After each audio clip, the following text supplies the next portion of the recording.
saying hello. My surgery went well. There were no complications. I did have some gas. My stomach was distended. And the pain nausea medicine they gave me caused me nausea. And that was something. I mean, it felt like I was going to throw up, but I couldn't. But I got up and walked around, which helped with the gas. They discontinued the pump there on the top. They discontinued that, and they're giving oral medications now. I had a popsicle about 4 o'clock this morning. And then also some Jell-O, which I took a couple bites and I was full. And Jell-O, you know, it's kind of like slimy enough to go down your diaphragm, but you almost got stuck eating Jell-O. I was like, oh no. But anyway, those who reached out to me, I turned my phone off. I'll call you guys back later. But thank you for your thoughts, words of encouragement, and your prayers, phone calls, and texts. I'm doing okay. I promise to get back with you all.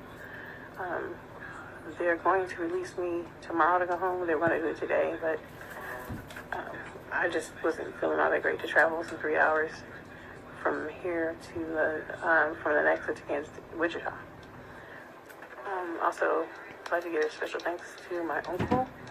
He's been out here since he beat me out here actually yesterday for surgery.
Hi, it's me.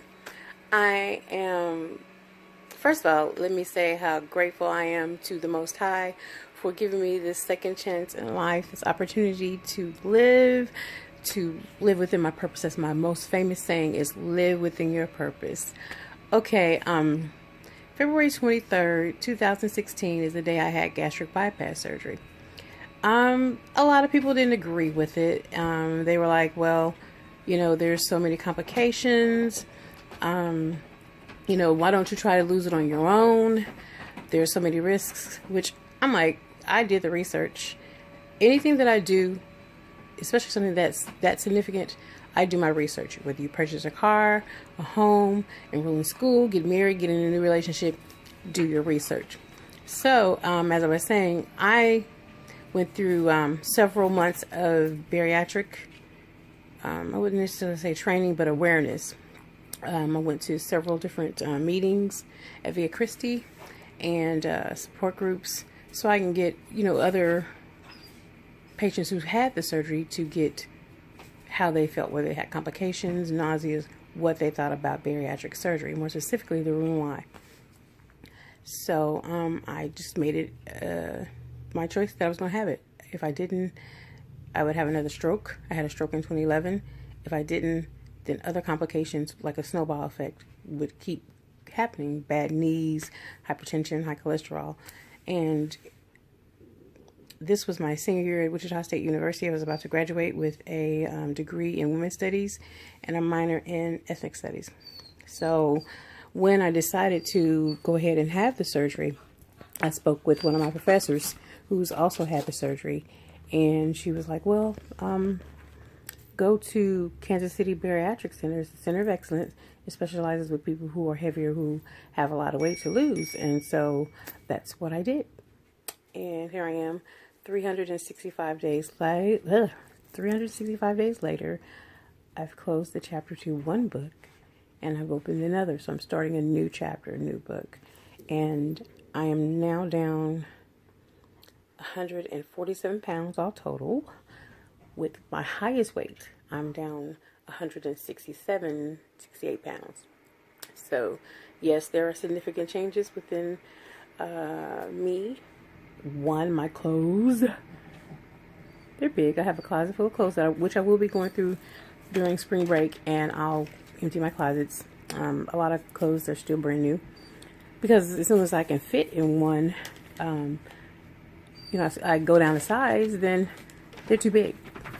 So those are the challenges that I do now face. And I started a blog basically talking about Diva on a Dime. Since I've had weight loss surgery, that to buy expensive clothes or clothes that are of good quality, tailor-made, I'm spending $68, $70 on one dress. So I found other ways of saving money and still being cute. Speaking of cute, look at this. One dimple. It was hiding up in all that fat. One nipple. See? You don't see one. So anyway, that's my story. I want to thank everybody who encouraged me along the way, who were my motivators. So haters was there too. And, I feel fabulous. There are good days. There are bad days. Just take it with a grain of salt. I no longer eat like I used to. Not that I just sat in front of the refrigerator with a bowl, a mixing bowl, and a big ladle and just ate. There are other reasons why I had gained weight. A steroid. In 2006, I had allergic to anaphylaxis, or was taking lisinopril, and didn't know I was allergic to anything but Pril at the end of it. And as a result, I went into shock. They had intubated me, rushed me into surgery, and my throat closed. There is no worse feeling than feeling like you can't breathe. And during the intubation process, I sat straight up. They were holding me down. And so that's how I got the 2 bulging discs still today in my back. So I say all that to say, with taking steroid medications and other things and not consuming, I was consuming more than I was burning because my back was hurting. I couldn't walk. I went into the hospital on my own accord. I was able to walk, but by the time I came in ICU, I was in a wheelchair.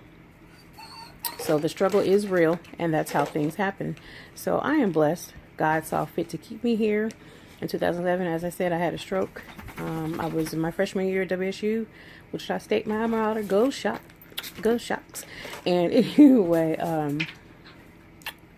my first semester, my GPA suffered. It was 1.85, and I got a letter stating that if you don't get it together, hush. If you don't get it together, that's Cody, we're going to kick you out of school. Pause. I'll be right back. I'm back. Water bottle does wonders to silence a ruly dog. Anyway, as I was saying, my GPA suffered, and I vowed myself, and I determined to never, ever, ever let my GPA get that low or get to the point where I'm going to be kicked out of college. So the following semester, I got my grade point average up to 3.333. And in 2016, May 14th, or was it 12th? Anyway, I graduated from Wichita State with honors. Won't he do it, Ronetta? Won't he do it? That's what my good friend Ronetta, my fellow shocker girl for life, it was what she says. But to understand my struggle, to understand my story, you have to walk several miles in my shoes to understand how I felt during when I graduated. I was in tears. I cried the day before. I cried in the shower. I cried going to Party City to get some stuff for my party, because from point A to point B, all the struggles that I had to endure during that time, it was only a stepping stone to what I know was laying ahead for me, which was being the best person I can be. And I post pictures to motivate others as I was motivated before.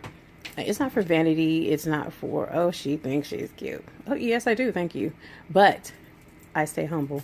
And that's a key word. As I always love to say, live within your purpose. God only gives you one time with this thing we call life. It is not a dress rehearsal. So if I can inspire someone to become great and live their life and lose weight and be healthy and be around, because I'm sure your loved ones love you. And if it's God's will, you'll do it. So stay encouraged, stay motivated, and as I always say, live within your person, live within your purpose. Peace and blessings.